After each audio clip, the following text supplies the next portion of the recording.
Hello दोस्तों, welcome back to favourite channel Forest Blaster. मैं हूं आपका होस्ट अभी। एक बहुत ही जो है वो खतरनाक किस्म का गैप अप ओपनिंग का दिन के टाइम पे ही तकरीबन कम से कम भी 650 पिप्स का gap up opening market.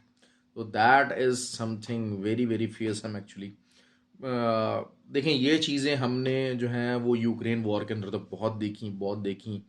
Particularly oil की बात कर रहा हूँ, जिन जिन लोगों ने ऑयल में ट्रेड किया है, जो मार्केट को जानते हैं। तो बिल्कुल ओपनिंग ऐसी थी कि उसने पूरी मार्केट का मूड डिसमल कर दिया। और बहुत सारी चीज़ें जिस तरीके से होने जा रही थी वो नहीं हो सकी। It totally changed the scenario.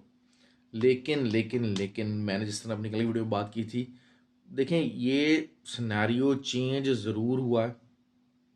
इसमें ऐसा जैसे कहा जाए कि बहुत ज़्यादा, क्योंकि देखें ऑयल की प्राइसेस है ना, they are the main thing. हम अगर इन्फ्लेशन को फोकस करते हैं तो oil prices are always something very very main, कि जो कि इन्फ्लेशन को कवर करने में, इन्फ्लेशन को मैयर करने में बहुत ज़्यादा रोल प्ले करती हैं। तो अब इसका एक बहुत ह्यूज इम्पैक्ट आया। बहुत ज़्यादा ह्यूज इम्पैक्ट आया।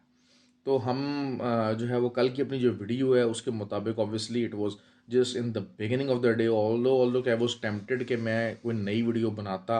लेकिन चूंकि टू बी ऑनेस्ट, शायद इस गैप अप के अंदर I also suffered the loss, क्योंकि जो बेसिकली जो एरियाज थे उनको बाईपास करके ऑयल ऊपर निकल गया और अभी ऊपर ही मौजूद है।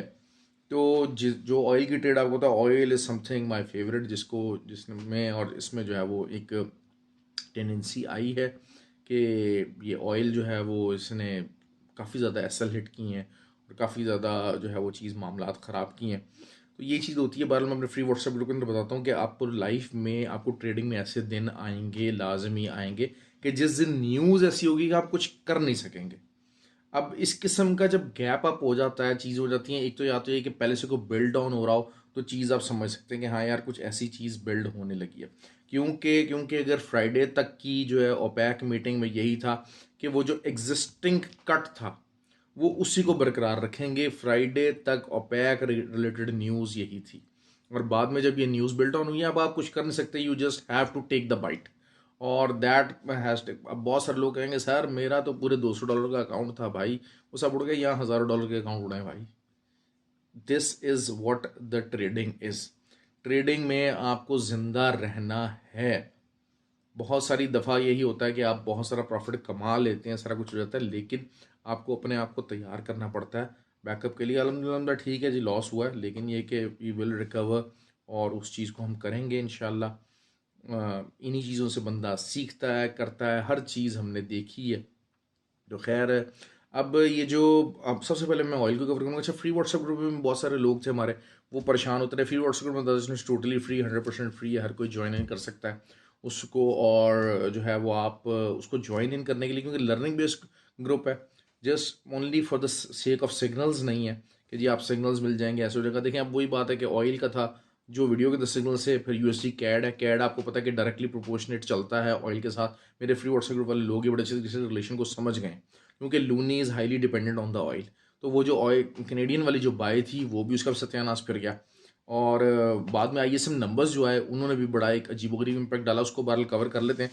तो फ्री व्हाट्सएप ग्रुप में बताता चलो, टोटली फ्री, 100% फ्री है, हर कोई ज्वाइन कर सकता है। उसको करना कि आपको सिर्फ ऑक्टाफेक्स और एक्सएक्स हमारे आईबी लिंक के साथ जुड़ना पड़ना है, और you can be the part of that community. और कम्युनिटी के लिए जो है वो नीचे वीडियो में डिस्क्रिप्शन में लिंक है, मेरा व्हाट्सएप नंबर भी नीचे मौजूद है। अगर ऑलरेडी आप ऑक्टाफेक्स और एक्सएक्स पर ही काम कर रहे हैं तो फिर आप जो है वो हमें ज्वाइन इन कर सकते हैं आईबी चेंज करके। अच्छा, पर्टिकुलरली यूके के जो लोग हैं, यूके के लोग, आपको पता है कि वहाँ पर जो ब्रोकर्स हैं वो लिवरेज नहीं है बहुत ज़्यादा। 1:30, 1:50 इतना लेवरेज है। तो ये 1:2000 का लेवरेज आपको जीटीसी अकाउंट में मिलता है। जीटीसी का भी लिंक वीडियो के डिस्क्रिप्शन में मौजूद है, वहाँ पर आप अपना अकाउंट खोल सकते हैं हमारे आईबी लिंक के साथ, हमारा इस जो लर्निंग बेस्ड व्हाट्सएप ग्रुप है उसका हिस्सा बन सकते हैं। तो खैर, अब बात करते हैं कि जी मार्केट के अंदर गोल्ड में सेलिंग आई, लेकिन चूंकि, और 47-48, वो जो 51 की जो रेंज थी, 55 से 51 की जो रेंज थी, वहीं तक मार्केट आई और उसके बाद उठ गई मार्केट। बेसिकली आईएसएम नंबर्स क्या थे? ISM numbers were very weak actually. 50 से नीचे आईएसएम नंबर कोई भी होता है that is something very weak, और जो है वो रिसेशन को शो कर रहे थे। प्रिलिमिनरी रिसेशन जो है वो आईएसएम नंबर से आपको आइडिया होगा, and the idea was there. अच्छा, अब अगर इस रिसेशन वाला नंबर है आने वाले उसमें वीक में, इसी वीक के अंदर आने वाले दिनों में अगर नेगेट हो सकता है तो वो थ्रू एनएफपी हो सकता है कि हाँ यार अभी कोई रिसेशन नहीं है, अभी इन्फ्लेशन का ही मामला है, लेकिन ISM numbers were reflecting that. अब रिसेशन के अंदर भी जो गोल्ड है वो सेफ हेवन है, सिल्वर है वो सेफ हेवन है, तो that is how the things responded. अच्छा, अब सबसे पहले तो हम बात करेंगे जी ऑयल की। अच्छा, ऑयल का एक जंप तो आया है। दूसरा ये कि अभी भी अच्छा वॉल्यूम लो हो रहा है अभी भी। क्या अब यहाँ पर क्या हो रहा है कि जो है वो रिटेलर्स जो है वो एंगेज हो रहे हैं सेलिंग के अंदर, और बहुत सारे लोग जिन्होंने अभी भी सेल्स अपनी उठाई हुई हैं, रिटेलर्स के बारे में बात कर रहा हूँ, उनका यकीनन एसएल जो है वो 84-84.5 के पास लगा हुआ है। आज ऑयल ने गैप फिल नहीं किया। अगर आज ही ऑयल गैप फिल कर लेता और दोबारा उठ जाता तो यकीनन यकीनन ये रेडी था 90s पे जाने के लिए। लेकिन अब ये जो चीज़ जिस तरह से बनी है तो मैं इसको ये समझता हूँ कि शायद ये वेनसडे वाले दिन ऑयल को गिरना चाहिए। वेनसडे और Thursday will be the days जब ऑयल बेरिश कैंडल बनाएगा। कल ट्यूसडे है, कल ये एक कैंडल बना सकता है जो कि एसल्स खाने के लिए, हंट करने के लिए ऊपर की तरफ जाएगा, क्योंकि अगर हम अभी भी रिटेलर सेंटीमेंट देखते हैं तो 82-83% are retailers are still sitting in the sale area. Obviously area selling ही है, लेकिन अब क्योंकि थोड़ी सी मैनिपुलेशन होगी, बेसिकली हुआ क्या है कि जो नीचे से जो स्मार्ट मनी जो थी उसके जो बाइज लगे हुए थे उनका प्रॉफिट टेकिंग अभी भी नहीं हुई है। Even after this news, after this jump, the profit taking is not there yet. तो प्रॉफिट टेकिंग कहाँ पर होनी है, that is something the area जहाँ के मेरा अंदाजा है कि 84.5 तक का एरिया है जहाँ पर प्रॉफिट टेकिंग हो सकती है, और फिर वहाँ से मार्केट एक अच्छा खासा डंप लगा सकती है। देखें, असल आप चीज़ देखें कि ओपेक ने अपने आप को बचाया है। जो 62 की जो रेंज की बात हो रही थी ऑयल की, वहाँ तक जाने से OPEC has tried to save themselves. और सेव क्या किया, बेसिकली वो जो एरिया है उसको प्रोलॉन्ग किया, वो आने वाला एरिया। क्यों? क्योंकि देखिए रिसेशन आएगा ना, अल्टीमेटली डिमांड सप्लाई की गेम है। देखिए डिमांड नहीं है, ये तो बता दिया गया, ये हमें पता लग गया, ओपेक के सेक्शन से पता लग गया कि डिमांड नहीं है। अब सप्लाई को कट करके जो है वो इसको बेसिकली प्राइस को आर्टिफिशियली मेंटेन किया जा रहा है, बूस्ट किया जा रहा है। लेकिन यही बात होती है कि ये मामला अब ये एक दफ़ा होना था जो हो गया। सप्लाई कट अब रोज़ रोज़ वाला मामला नहीं है भाई, दैट्स नॉट गोना हैपन। और एक्चुअल सप्लाई कट कब हैपन होगा, it will start happening on the month of May. अभी पूरा एक महीना, एटलीस्ट 15 डेज, क्योंकि अब देखें ऑयल का जो अगर आप मैकेनिज्म को समझें तो ऑर्डर से ले के सप्लाईज और डिलीवरीज तक जो 14 डेज का साइकिल होता है। तो एटलीस्ट 16th तक जो है वो हायर साइड के ऊपर ऑर्डर्स नहीं होंगे कि यार हाँ अभी हमें करना है। तो ये जो 16 डेज है, these are the days which can turn very very bearish for the oil. और एक्चुअल जो फिजिकली डिमांड और सप्लाई का जो गैप बनेगा वो बनेगा मई से। तो मैंने आपको बड़ा डिटेल में मैंने ऑयल को समझाया है। इस फिनोमेना, देखिए फिनोमेना न्यूज़ है, वो कभी भी कवर हो सकता है, कभी भी आ सकती है, आपके टेक्निकल एनालिसिस को मात दे सकती है। तो कल का दिन भी ऐसा ही दिन था। अब अगर आप चीखो पुकार करते ना भाई कि जनाब ये हो गया, ये ऐसे हो गया, फलाना हो गया, this is not the way to do the trading. Trading आपको करनी है, आपको उसी को एक्सेप्ट करना है कि हाँ जो समझदार लोग हैं, जो पुराने लोग, उनको पता है कि जब ये न्यूज़ आ जाती है, न्यूज़ बिल्डअप हो जाती है, यू कांट डू एनीथिंग। बड़े बड़े यहाँ पर लोग बैठे हुए हैं जो कहेंगे जी चार्ट आपको पहले बता रहा है, ये कर रहा है, वो कर रहा है। भाई कोई एक बंदा मुझे बता दे जो ये वाली इस किस्म की जो कहानी है, इस किस्म की जो गैप आपकी जो मूव थी उसको प्रोडिक्ट कर रहा था। तो ऐसा कुछ भी नहीं था। तो ये फजूल की बातें होती हैं सारी। बहुत सारी जब न्यूज़ बिल्ड हो रही थी, हाँ बहुत सारे जो बड़े बिग हेज फंड्स हैं, सारा कुछ है, they must have got the news from the inside. क्योंकि फ्राइडे तक न्यूज़ यही थी कि OPEC will remain strict on to that, supply cut जितना था उतना ही रहेगा। लेकिन ये 1.66 मिलियन बैरल के ऊपर ये बाद में न्यूज़ डेवलप हुई और ये रिजल्ट इसका निकला। खैर बहरहाल it's part of the game. आगे मैंने आपको उसके लेवल्स बता दिए। गोल्ड की बात करते हैं, आईएसएम नंबर्स के बाद रिसेशन के जो है ना वो डर की वजह से जो है वो गोल्ड एक थोड़ा सा बुलिश हुआ है। लेकिन वही एरियाज़ हैं। अब ये जो 90 से लेके 2002 तक का एरिया है, 1990 से 2002 का एरिया, ये पूरा रेजिस्टेंस एरिया है।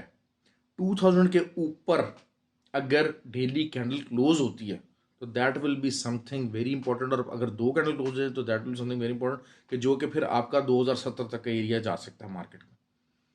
इसमें फिर कोई दो राय नहीं होगी कि 2070 तक मार्केट जाएगी। लेकिन अगर हम अभी भी देखते हैं तो ये जब न्यूज़ ना आती तो मार्केट पूरी तरह बेरिश थी, 49 तक मार्केट निकल गई थी। चीज़ें जो जिस तरीके से बयान किया था उसके बाद स्मूथ हुआ, सारा कुछ था। लेकिन वही चीज़ है कि रिसेशन इज़ द की के जनाब, जिसकी वजह से ये मार्केट के अंदर बुलिशनेस आई है। लेकिन बहुत सारे लोग हैं जिन्होंने प्रॉफिट बना लिया सेलिंग के अंदर। मॉर्निंग के अंदर से पूरा टाइम आपको सेलिंग मिलती रही, इवन के भी 90 के ऊपर भी जो है वो सेलिंग की अच्छी कॉल थी। हमारे फ्री व्हाट्सएप ग्रुप के अंदर बहुत अच्छी कॉल थी और 80 तक का रेंज आया है। अगर तो अब वही चीज़ है कि बेसिकली यही था कि 71 से नीचे क्लोजिंग आनी चाहिए थी इंट्राडे, तो शायद बेरिश प्रेशर बन जाता। लेकिन अब वो यही चीज़ हुई है कि ये जिसकी वजह से अब दोबारा से थोड़ा सा साइडवेज मामला हो गया और ऊपर से रिजेक्शन एक proper with the fundamental news आएगी तभी मामला बनेगा। अच्छा, दूसरी तरफ हम नैस्डैक को देखते हैं। नैस्डैक का मैंने जिस तरह नैस्डैक ने परफॉर्म, जिस तरह मैंने अब कहा था कि 13,050 ये आना चाहिए, 13,050 आया है। मार्केट अब ऊपर जा सकती है लेकिन ऊपर जाके इसको दोबारा से नीचे आना है। और रिजेक्शन एरियाज़ और रेजिस्टेंस एरियाज़ वही हैं जो बताए हुए। ऑल्दो के एज 4 के ऊपर थोड़ा सा जो है वो वही चीज़ है कि बेरिशनेस आ रही है, थोड़ी सी प्रॉफिट टेकिंग ज़रूर हुई है। लेकिन वही चीज़ है कि जो 12,900 वाला एरिया था वो टच नहीं हुआ, लेकिन 13,050 का एरिया आ गया प्रॉपर रिजेक्शन के लिए। 1-2 दिन 13,000 के ऊपर ही बेरिश कैंडल जो कि टॉप को ना ब्रेक करें, ऐसी कैंडल्स की हमें ज़रूरत होगी, ताकि हम कह सकें कि हाँ जनाब जो है ना ये दोबारा से 12,000 से अगर नीचे जाने की परफॉर्म बात करेंगे तो ये तब जो है ना वो इस किस्म की सिचुएशन डेवलप होगी। अगर ये वाला मामला रिजेक्शन यहाँ पर आएगा तो हम लोग इस रिजेक्शन का वेट कर रहे हैं। ऑल्दो कि आप सेल साइड को स्कैल्पिंग कर सकते हैं, क्योंकि अभी कोई मूवमेंट ऐसी नहीं है कि नैस्डैक की तरफ से मैं बात करूँ कि जनाब हाँ जी, क्योंकि रिसेशन वाला जो मामला जो घंटी खड़क गई है ना उसने हिलाया ज़रूर है। ऑल्दो कि नैस्डैक का हमेशा ये बात कहता हूँ कि जो आखिर के 3 घंटे होते हैं ना यूएस सेशन के, अब वो क्या है, पाकिस्तान टाइम से 11 बजे से रात 2 बजे तक, ये जो 3 घंटे इसमें नैस्डैक जो है कम से कम घंटे बुलिश रहता है। और वही हुआ 11:15 बजे उसने बुलिश अपनी जो है ना मूव करनी शुरू कर दी। 12,070 के ऊपर था लेकिन 60-70-80 पिप्स वो बड़े अच्छे आपको दे गया। ये हमेशा मेरे फ्री व्हाट्सएप ग्रुप के लोगों को पता है, मैं हमेशा ये बात बताता हूँ कि this always happens like that. अच्छा, जीबीपी जो है वो 1.242 के पास मैंने सेलिंग बताई थी, सेलिंग आई लेकिन बहुत डेप्थ वाली सेलिंग नहीं आ सकी, just due to the ISM numbers. और DXY रिमेन्ड इन प्रेशर। तो अब जो DXY के पास प्रेशर से निकलने का वाहिद जो है ना वो रास्ता वो ये है कि अगर NFP नंबर्स जो हैं वो दोबारा जॉब नंबर्स बहुत ज़्यादा हाई आ जाएं तब। अच्छा, कल क्रूड ऑयल इन्वेंट्रीज डाटा भी है। तो इन्वेंट्री डाटा अगर वही चीज़ है कि अगर आ जाता है कि जिसमें इन्वेंट्रीज दोबारा से हाई शो होगी, क्योंकि देखें लास्ट जो इन्वेंट्री डाटा था वो 1.66 -1.6 मिलियन बैरल था, तो it has to fill up. तो अगर अब ये थोड़ा सा पॉजिटिव आ जाता है तो होता क्या है हमेशा से कि जब भी डाटा पॉजिटिव आता है तो लोग बैठ जाते हैं सेलिंग के अंदर और मार्केट बाय की तरफ जाती है। और अगर नेगेटिव आता है तो लोग बाय की तरफ बैठते हैं और मार्केट सेल जाती है। तो इस पॉइंट ऑफ व्यू से इसको देख लीजिएगा, लाजमी है। पॉइंट में बताना भूल गया, I was clicking on to that point. तो ये नास्टैक भी हो गया। गोल्ड का मैंने आपको बता दिया बात, ये एरिया है, इसको सेलिंग एरिया कंसिडर करें। ऊपर का एसएल दीजिए, एसएल हिट हो जाएगा तो कोई सी बात नहीं है, आपने अच्छा खासा आज प्रॉफिट निकाला है। हम लोगों ने आज अच्छा प्रॉफिट निकाला है। तो same goes is the situation here कि दोबारा से अगर 1992 93 मिलता है आप सेल कीजिए, एसएल दे के सेल कीजिए। और एक एंट्री मैं 1993 के ऊपर डालूंगा, दूसरी एंट्री अगर मुझे मिलेगा कल 2002 तो मैं उसके ऊपर डालूंगा।